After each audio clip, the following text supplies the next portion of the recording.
pada dasarnya tuh kegiatan di alam bebas itu resikonya tinggi. Jadi kita kalau kita di Mapala kita bagi dua, ada resiko subjektif sama objektivitas.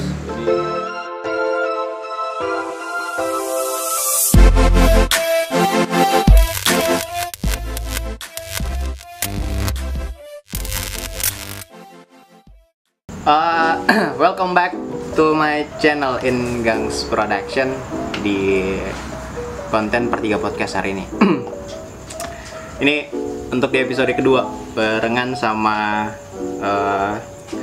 tokoh politik kali ini. Tokoh politik? Bukan ya? Tokoh pecinta alam. Khususnya kalau misalkan teman Per3 mau tahu pecinta alam di salah satu universitas yang ada di Kota Palu, Marabunta. Ini bersama dengan kau jabatanmu? Mantan ketua. Oh, mantan ketua. Sekarang cuma rakyat jelata saja. Biasa. Nggak ada jabatan sekarang. Rakyat jelata. Ya, jadi rakyat jelata. Tidak, badan pengawas organisasi. Oh, badan pengawas organisasi. Ya, ini episode kedua teman Per3 dan kita bakal ngebahas hal-hal yang krusial sih sebenarnya.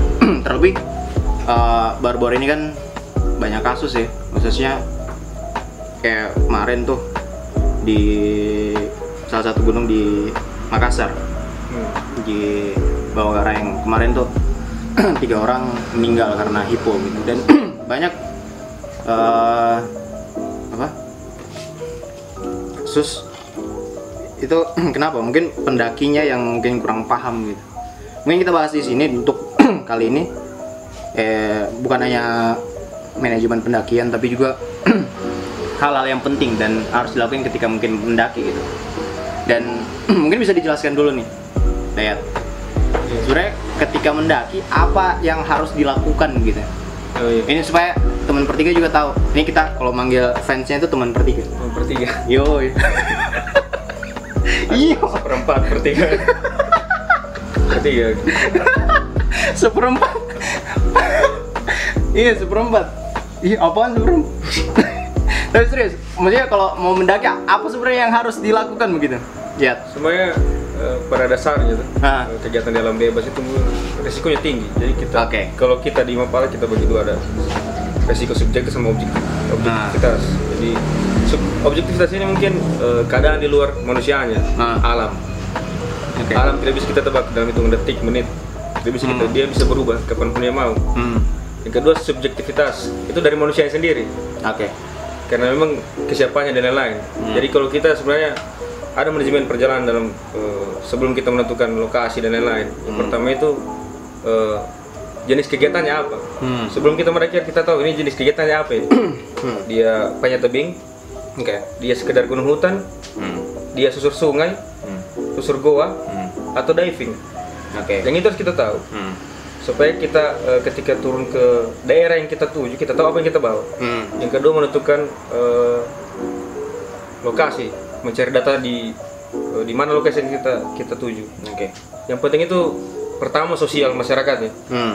Suku apa di sana?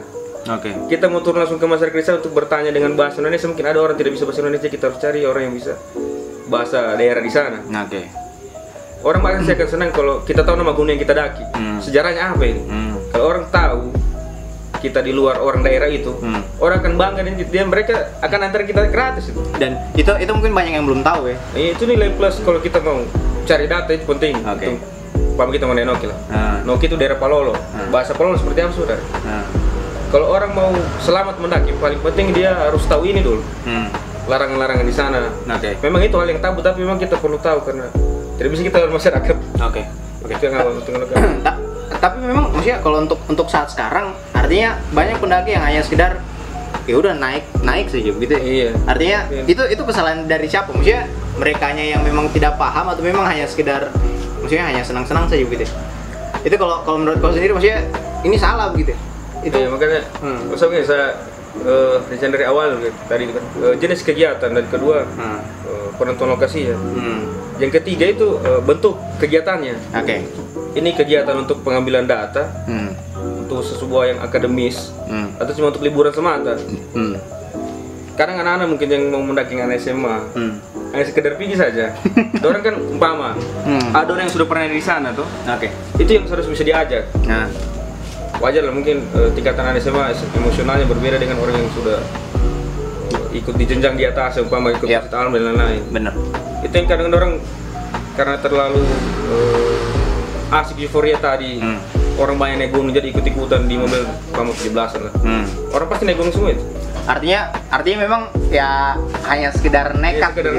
Nekat dan itu yang sebenarnya yang sekarang jadi trouble. Dan kasusnya kan yang kemarin di Bawah Karang itu meninggal 3 orang itu ya, pertama karena memang kurang persiapan, dan ya itu tadi ketika mengalami hipo udah nggak tahu mau diapain gitu. Ini mungkin juga jadi masukan gitu kalau misalkan teman bertiga yang mungkin mendaki gitu kan, apa sih sebenarnya penanganan yang tepat ketika mungkin mengalami hipo.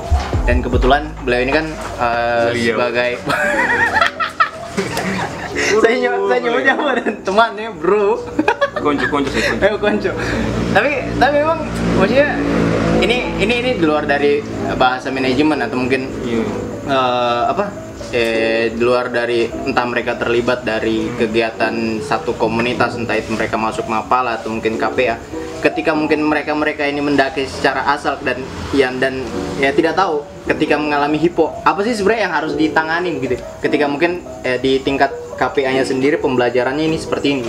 Kalau misalkan hipo apa sih sebenarnya penanganan supaya orang tuh tahu juga gitu yang harus dilakukan ketika mengalami hipo.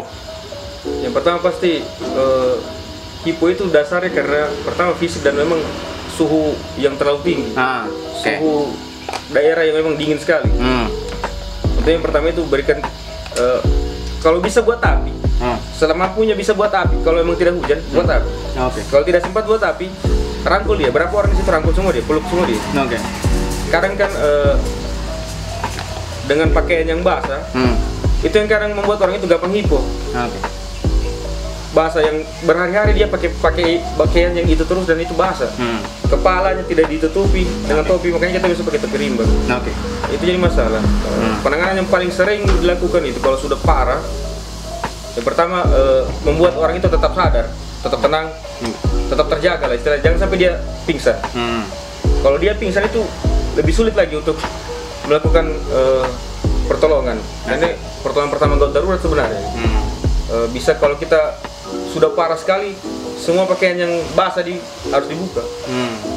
Itu kan kalau misalkan cowok ya, maksudnya artinya ketika cowok it's okay lah, cowok saling meluk. Ini masalahnya kalau misalkan cewek nih, ketika ada cewek hanya 1 orang, tapi cowoknya banyak gitu. Maksudnya ketika cewek ini apa sih, maksudnya penanganan ketika cewek ini hanya 1 orang, itu kayak gimana? Kan nggak mungkin dipeluk sama cowok kan, bukan muhrim istilahnya. Itu kayak gimana itu? Ya sebisa mungkin orang harus bawa banyak selimut. Banyak selimut. Kita biasa ada sleeping bag. Masalah di sleeping bag itu bukan masalah caranya orang yang packing itu barang di dalam carrier. Itu yang biasa orang gimana? Tidak safety. Safety prosedur itu di dalam cara packing saja kita harus dinilai betul kalau di pecinta alam. Bagaimana? Apa yang paling bawah, apa yang paling atas?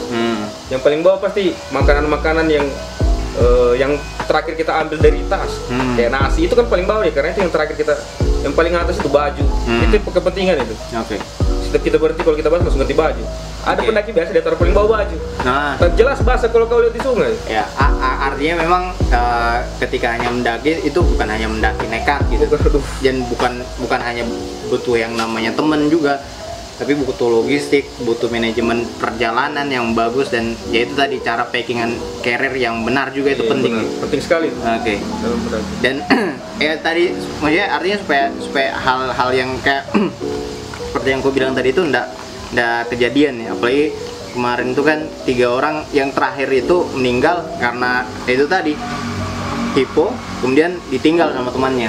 Klaimnya sih karena minta pertolongan, tapi maksudnya ketika ini teman sudah meninggal nih, terus ditinggal minta pertolongan. Maksudnya kalau dalam keadaan situasi seperti itu, apa sih cara yang paling efektif ketika ini teman udah meninggal nih? Itu kayak gimana? Maksudnya kalau ada kayak misalkan di gunung-gunung di Jawa kan ada ranger tuh. Maksudnya tim penolong gitu. Kalau misalkan kayak di Noki sama si Doli misalkan, itu ada tidak yang kayak begitu kan? Untuk Kayaknya belum ada. Ya, belum ada kan? Itu itu yang jadi masalah yang mungkin next time mungkin butuh penanganan yang lebih lanjut gitu kan. Mungkin situasi di Jawa dengan di sini pasti berbeda karena tadi di Jawa sudah segala bentuk administrasi sebelum pendakian itu sangat lengkap. Yang di sini makanya yang saya bilang pertama tadi perlu sekali sosialisasi dari masyarakat ini. Sosialnya kita terus dekat di masyarakat. Bagaimana kita bisa diterima di sana lah. Bukan hanya sekedar orang mendaki. Kita harus tahu jadi tamu, jadi saudaranya ada orang. Artinya supaya ketika mungkin kau kenapa ada yang tolong gitu kan. Itu penting sekali. Penting sekali. Karena memang pendakian di Palu atau mungkin di Pulau Sulawesi masih kurang untuk kayak misalkan keberadaan ranger yang selalu siap. Ya, memang stay di situ jarang. Karena memang ya itu tadi misalnya jumlah pendakian di Palu kayak masih agak kurang gitu ketimbang di daerah-daerah Jawa kan. Dan mungkin teman bertiga nanya gitu, ini siapa sih sebenarnya? Ya itu tadi selain senior di Marabunta sendiri, jadi ya lumayan tahu lah. Tapi lumayan tahu. Lumayan saja. tidak jago. Tidak jauh sekali. Cuma kebetulan kita dipertemukan sama Allah hari ini. Dipertemukan. Ada kebetulan. Oh begitu. Oke. Mungkin kita next step mau nanya-nanyain dulu nih. Maksudnya kabar dari teman-teman Marabunta sendiri kayak gimana sih? Ini kan masih pandemi ini. Maksudnya mau tahu juga ketika pandemi aktivitas perkuliahan juga masih belum jalan. Gimana kabarnya? Maksudnya sudah ada penerimaan lagi kah gitu di Marabunta sendiri? Alhamdulillah kabarnya baik, tetap berjalan sebagaimana mestinya dan tidak bisa kita pungkiri di tengah pandemi ini memang pasti jangankan organisasi, kampus saja pasti mengurang orang yang mau masuk. Iya, orang musik sekarang mau masuk kampus kita apa kan? Bener ya. Ilmu banyak di YouTube. Kami ini kan bekas ilmu di YouTube. Anjing. Ilmu banyak di YouTube. Di tengah situasi pandemi COVID sekarang orang mau jadi PNS cuma dikontrak 5 tahun. Jadi gunanya. Oke. Memang kalau di organisasi Mapala sendiri kayak Marabunta, jelas cukup mempengaruhi kader lah. Dengan tiadanya mahasiswa di kampus. Tapi alhamdulillah kita di awal tahun 2021 tetap buka penerimaan. Tapi kemarin ada yang masih daftar? Ada, dan yang mampu lolos cuma 1 orang. Yang lain cupu. Itu kenapa? Maksudnya itu mereka tidak kurang maksudnya kurang jantan kan gitu atau mungkin kalau saya gimana? Masuk yang begini mungkin butuh nyali dan bukan masalah mampu atau tidak mampu, tapi mau dulu. Kalau sudah mau pasti mampu. Seleksinya cukup berat. 6 bulan kita diseleksi. 6 bulan? 6 bulan. Kita pasti materi. Materi, penguasaan materi dari calon-calon anggota ini. Sejauh mana sudah menguasai materi dasar organisasi secara umum dan materi-materi yang memang orientasinya langsung bergerak di alam bebas tadi.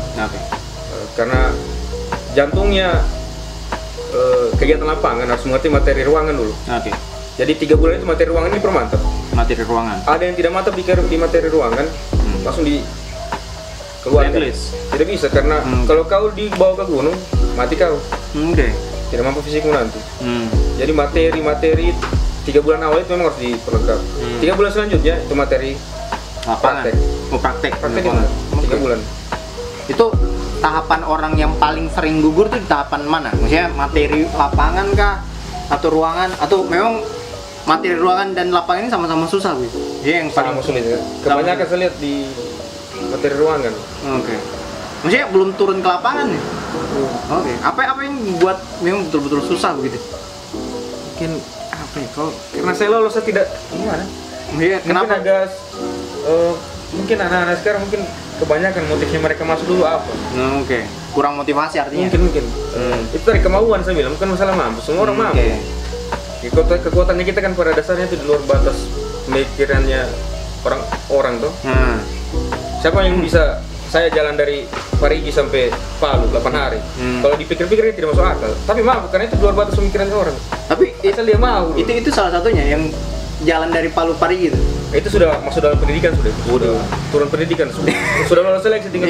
Artinya itu lewat maksudnya lebih dari batas pelatihan tentara kayaknya. Tidak juga lebih gila lagi tentara. Cuma semi-semi lah. Semi-semi ya. Semi-semi lah. Semi mungkin pelatihan mentalnya.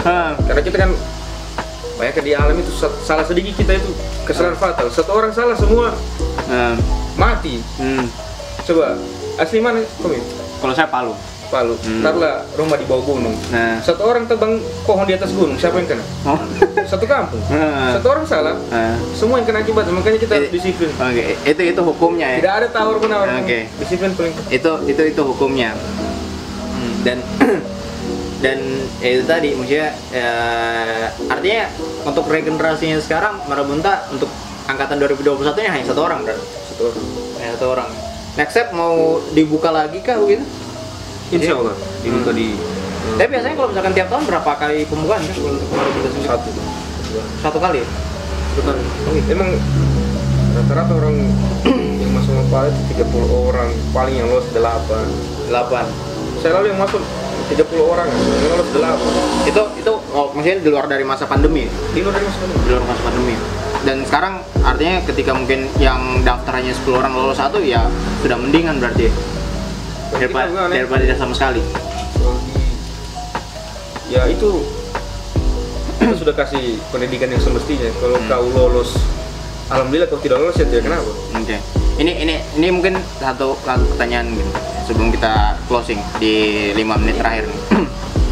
Maksudnya ketika kau masuk nih di Mapala atau komunitas KPA mana gitu, mungkin kita nggak bicara KPA di luar dari KPA universitas ya, kan banyak juga itu KPA yang ada bentukan-bentukan di luar dari organisasi. Maksudnya ketika masuk ke KPA di lingkungan universitas seperti Marabunta, apa sih yang didapat? Maksudnya ini lantaran seleksinya berat sekali nih, yang diterima ya 1-2 orang sampai benar-benar apa sih yang untungnya begitu?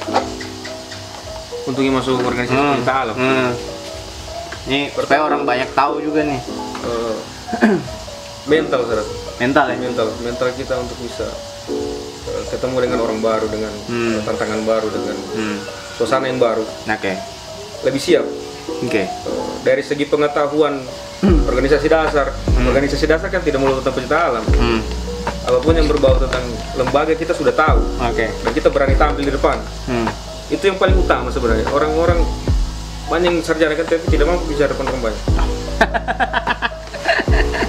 Pegang mic saja bergetar. Oh gitu ya. Artinya itu dilatih mental. Mental paling penting. Mungkin tadi kayak belum selesai saya bilang ada 3 langkah tadi dalam manajemen itu. Itu semua berkaitan. Jadi pertama itu jenis kegiatan kita harus tahu. Kedua, lokasinya di mana, bagaimana masyarakatnya di sana, kulturnya seperti apa. Yang kedua apa tadi? Yang ketiga masalah tentang bentuk kegiatannya. Apakah ini cuma liburan atau apa?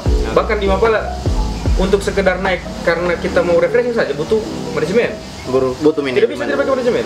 Ini penegasan lagi nih. Tidak boleh, itu salah sekali. Apapun itu kita mau saya kesini saya pakai manajemen. Iya. Tidak mungkin saya tidak boleh bensin. Itu manajemen kita dasarnya begitu. Apalagi kalau nggak ada duitnya. Iya. Yang keempat, yang penting kapan kita mau turun. Maksudnya kapan kita mau turun itu kita harus siapkan administrasinya. Kita maksudnya di luar hal teknis pendakian. Segala bentuk persyaratannya kita mau naik gitu. Itu penting itu dengan pihak-pihak yang berwajib. Yang kelima ini penting juga. Sama siapa kita naik. Tidak mungkin saya mau pergi ke gunung sama orang yang saya tidak kenal kan, yang saya tidak percaya. Bagaimana saya tahu kekuatannya? Contoh-contoh kecil seperti itu lah kayak. Mungkin saya kesini saya bawa orang saya kenal. Yang saya kenal saya bawa. Yang keenam final check. Semua kelengkapan itu. Jadi dari segi fisik kita harus memang sudah paham kita memang jenis kegiatan ini di gunung hutan. Bentuk kegiatannya itu ekspedisi. Tentunya secara bentuk fisiknya kita harus lebih 2 minggu kita harus sudah kuat memang kita jogging. Segala macam peralatan harus disediakan, channel disediakan. Walaupun tidak hujan kita harus bawa tetap. Kita tahu cuaca cerah harus tetap bawa. Yang ketujuh memang itu tidak pernah tertulis, tapi bagi saya harus ditambahkan adab ya. Ini etika kita dengan masyarakat, dengan alam, karena alam itu hidup. Orang bijak bilang kan adab itu kan puncaknya ilmu. Tidak bisa orang yang punya adab tidak, biar kamu sarjana bagaimana tadi. Ini mungkin hal something yang apa ya? Maksudnya adab tuh kan kalau ilmu ya kau belajar dokter bisa gitu kan. Yang hadap nih ini belajarnya turun temurun sih. Turun temurun dan ketika mungkin adab nggak ada, ya, ilmu ada, adab nggak ada ya. Ini nyebutnya sampah kali. Iya. Kayak mungkin banyak orang yang masih hilang di gunung. Saya tidak bilang yang beberapa kan. Mungkin itu sudah takdir. Ada orang yang masih selamat yang pernah hilang karena memang itu tadi adabnya itu. Adabnya mungkin kita kan dengar tuh orang biasa mendaki laki-laki dan perempuan buat apa di hutan. Itu kan tidak baik semua itu. Bagaimana kalau masyarakat situ? Iya masyarakat situ lihat. Kira-kira tidak mungkin kuman ada. Baik itu penting itu tahu. Tapi kalau misalkan sekarang masih berlaku kan, maksudnya ketika hal-hal semacam itu maksudnya untuk di hutan Sulawesi misalkan naik gunung di Sulawesi, ketika cewek dan cowok gitu kan dikenakan apa ketika ketahuan gitu ada hukum masih ya, udah masih kental sekali. Di beberapa daerah itu sangat kuat loh, bahkan kita tidak boleh naik di sana pakai baju warna merah. Itu di daerah Sulawesi penting. Bayangin kalau kita tidak tanya masyarakat. Itu bentar, kalau baju merah dilarang itu gunung mana tuh kalau lo tahu? Oh, tidak bisa sebut nama gunung. Iya.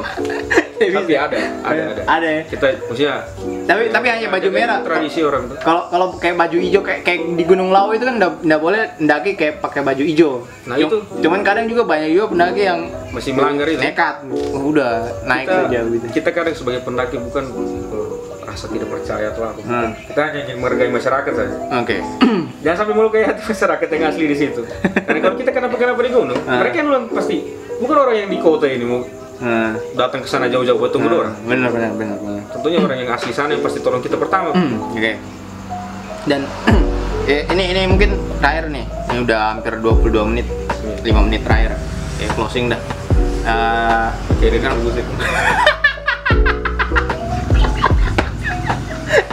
Close the door. Anjir. Ini anu di belakangnya. Nanti. Tapi dalam politik.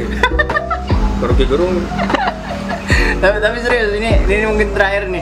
Maksudnya mungkin bukan nasihat, bukan apa ya, maksudnya kayak kemarin kasus kayak 3 orang meninggal dan kan kemarin 3 orang meninggal tuh bahkan pernyataan dari salah satu korbannya itu dia ninggalin mayat temannya itu hanya diselimutin, artinya banyak beberapa rangernya itu bilang, kok kamu kenapa ninggalin temanmu gitu. Dan itu tadi kayak harus kalau naik gunung itu harus dengan teman yang dikenal gitu. Seberapa penting sih maksudnya ketika naik gunung barengan sama orang yang benar-benar dikenal. Bahkan banyak juga kan orang naik gunung ya udah sama-sama teman yang nggak dikenal bro. Karena memang tujuannya hanya mau cari teman gitu. Jadi ini mungkin terakhir pesan gitu. Jangan kayak gini dah. Jangankan kita ke gunung ya, kita mau kemana saya dengan orang yang tidak bisa kita percaya itu sulit. Kalau saya agak sulit, maksudnya saya sudah tahu dia bagaimana skillnya di lapangan, karena saya tahu bentuk gunung ini seperti apa. Pasti medannya lebih sulit. Untuk gunung yang sulit medannya, tentunya saya harus cari orang yang punya dasar di situ. Satu orang saja yang tidak punya dasar di situ, orang yang bukan maksudnya tidak mengerti atau mungkin tidak pernah mengalami itu akan sangat berbahaya. Kayak itu tadi, kita bukan untuk supaya kita yang dia kita pentingkan. Orang yang tadi yang mau ikut yang tidak tahu bagaimana caranya mendaki. Kalau cuma liburan seperti biasa mungkin ya kita bisa tambahkan, saya bilang tadi di awal, manajemen perjalanan itu harus kita tahu jenis kegiatannya apa ya. Bentuk pendakiannya ini untuk apa? Apakah cuma happy fun atau bahkan happy fun pun di Mapala harus punya manajemen, tidak bisa tidak. Penting sekali, makanya kita harus naik dengan orang yang kita kenal, kayak teman-teman umpama tuh saya naik dengan Mapala dari Jawa. Tentunya saya percaya karena orang anak Mapala karena Ali sudah punya skill di sini. Tidak mungkin orang dikirim ke sini tanpa keahlian sama orang di sana kan. Beda dengan anak-anak SMA yang kamu sama kamu kan dah. Gimana sih? Kau tahu mendaki? Saya tahu pernah sama mendaki. Manurotan. Apalagi kalau misalkan yang hanya bandalkan deo itu ya. Aneh saya rasa sih sebenarnya, maksudnya entah betul apa tidaknya, maksudnya ketika mendaki it's okay lah kalau misalkan mendaki tujuannya, tapi jauh lebih bagus kan buat ya jangan nyusahin orang lah kayak begini. Tapi saya salut juga dengan orang. Kamu hanya ada orang mendaki luar biasa dan dengan karakter orang-orang pendaki yang badeo itu rata-rata orang itu punya skill wisata alam yang bagus. Cuma emang apa? Karena kita lihat biasa-biasa saja. Cuma aslinya memang rata-rata yang begitu emang skill lapangannya, karena memang cuman gara-gara itu kebiasaan di gunung itu.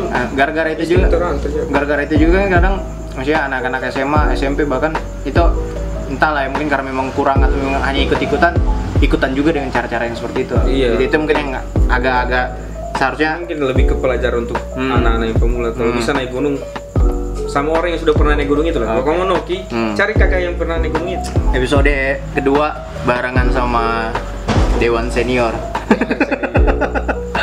Dewan Proton Rakyat. Mas Dedi. Siapa namanya komentar? Saya lupa. Siapa namanya? Kita sudah ngobrol hampir 2-30 menit, dia lupa nama. Naruhin lagi. Saya lupa. Siapa namanya komentar? Saya lupa. Tri. Panggil aja Ian. Ian. Ini siapa tahu kita bisa kerjasama lagi di lain waktu. Nanti lah next step. Oke, thank you. Ini udah hampir 25 menitan, bahkan hampir 30 menit lah barengan sama Dewan bukan Dewan Senior. Maksudnya apa? Mantan ketua dari Marabunta. Ini yang periode berapa kok? 2020. Artinya kan kalau Marabunta berapa? 2-3 tahun sekali milihnya. 1 tahun 1 kali. Oh, 1 tahun sekali. Periodenya cuma 1 tahun. Oke. Masa jabatan. Lumayan ya. Nah, artinya dia kalau organisasi lain kan hampir 2-3 tahun gitu. Barengan sama Dayat. Thank you udah tontonin podcast di Per3 Podcast hari ini. Yui. Ini pembahasan yang lumayan penting sekali sebenarnya, apalagi kalau misalkan mereka yang mendaki pemula ya. Yang jelas kalau misalkan teman-teman Marabunta nonton, nih siapa sih yang diajakin ngobrol? Nih mantan ketuanya kamu orang angkatan periode 2020, Dayat. Dan kalau panggilan kau apa kalau di Marabunta? Kan biasanya ada panggilan Polpen kah? Tapi serius, ada panggilan. Apa? Otan. Iya. Bukan orang hutan. Tapi it's okay, barengan sama si Dayat. Thank you. Tapi kan belum tentu yang semua saya bilang itu benar. Yang benar cuma dari awal itu. Tapi hampir sebagian besar lah, maksudnya ketika mendaki ya harus butuh sesuai pengalaman yang saya lewati saja. Oke. Dan thank you ya buat teman-teman Per3 udah nontonin podcast kami. Jangan lupa subscribe-nya, itu penting. Karena ya siapa tahu punya penghasilan yang lebih dari sini. Ya wes, kita closing. Thank you dan jangan lupa tontonin untuk di episode berikutnya, bakal rilis untuk di tanggal-tanggal berikutnya. Thank you, see you, bye bye.